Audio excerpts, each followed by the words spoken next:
And I'm so fascinated about this because I am perimenopausal myself. I have an autoimmune disorder, and I have literally been doing like all of the things to try and like get myself back to normal. And it is the most, I feel like, frustrating and infuriating thing as a woman, because I feel like there's a lack of education out there for women.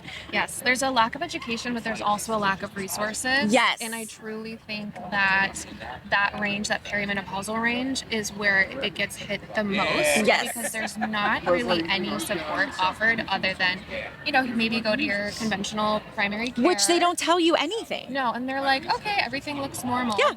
So, or just deal with the hot flashes, deal with the irritability, the weight gain, all of that stuff. The stress, everything. Yeah. So these are major physiological changes that are occurring in your body.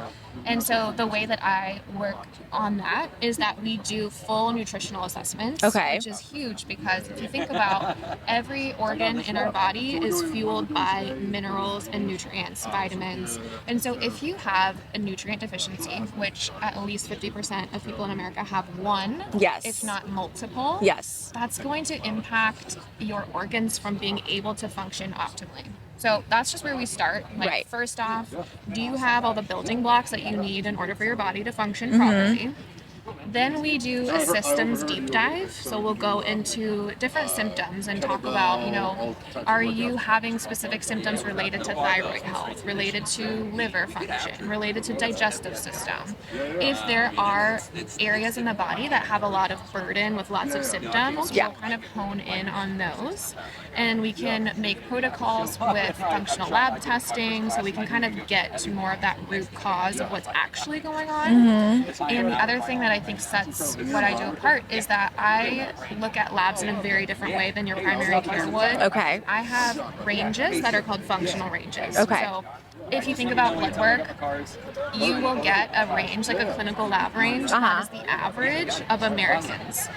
If you look at America's health, it's not good. It's not good. So like the thing that's semi-normal is not normal, or it's like the worst. Exactly. So you might get your labs drawn and you're normal, but you still feel like crap. Yeah. And so when I look at blood work, I have a different lens. So I'm way more preventative. If something's in clinical range, it might not actually be optimal. So we're looking at how can we actually optimize this instead of just, say, oh, everything looks fine. Right. Because I will always find something. I always found something in blood work. Like, there's always something to focus on.